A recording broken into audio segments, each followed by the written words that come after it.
Amani amani amani iwe pamoja nanyi. Sasa ni muendelesho tu wa hii utangulizi. Sasa hii ni sehemu ya pili, kwa sababu sitaki audio iwe ndefu sana.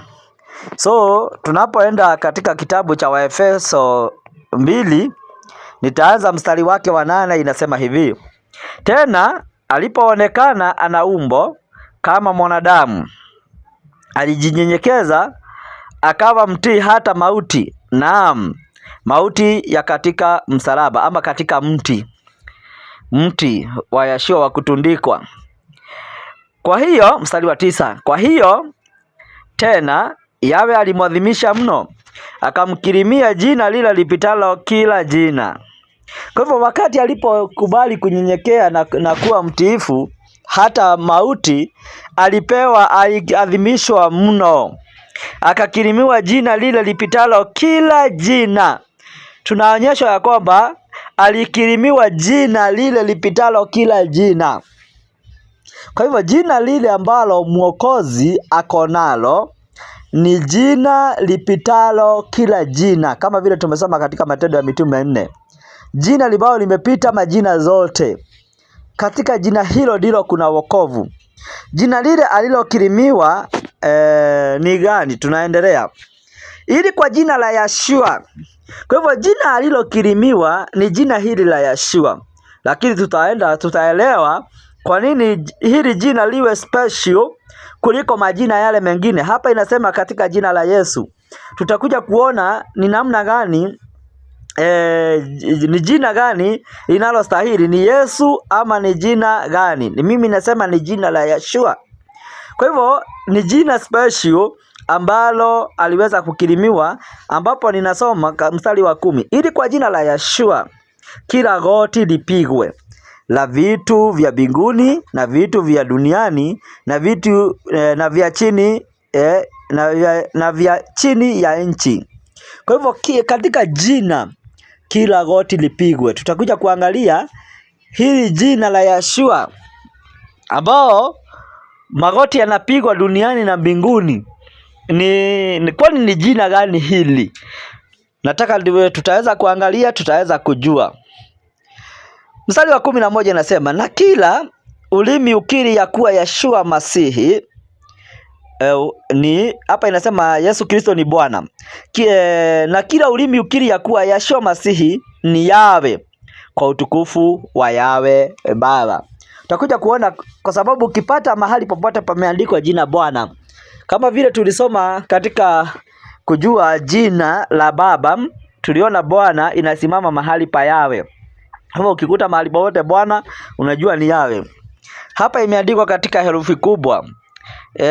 Ili kwa na kila ulimi ukiri ya kuwa Yashua Masihi. Hiyo jina Yashua Masihi ni Bwana ama ni Yawe, imeandikwa katika herufi kubwa, kwa utukufu wa Yawe Baba.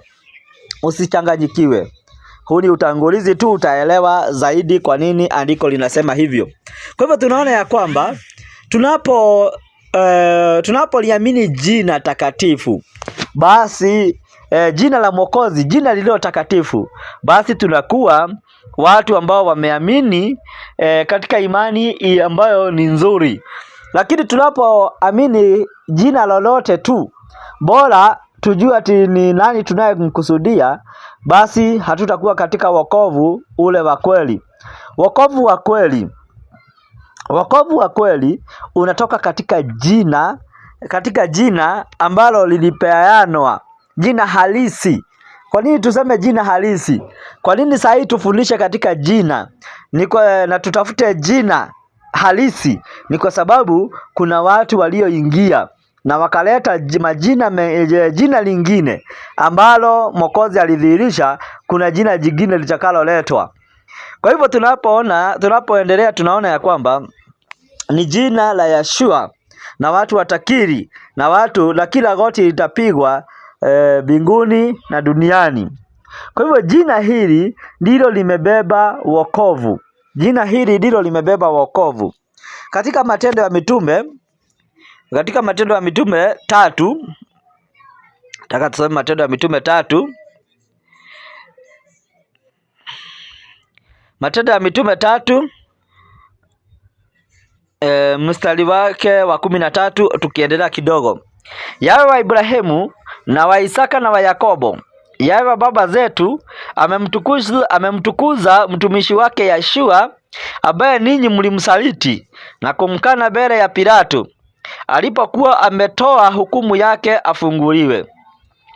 Bali ninyi mlimkana yule mtakatifu, yule mwenye haki, mkataka mpewe muuaji, mkamuua yule mkuu wa uzima. Kwa hivyo waliua mkuu wa uzima ambaye ni Yeshua, ambaye Yawe amemfufua katika wafu, na sisi tu mashahidi wake.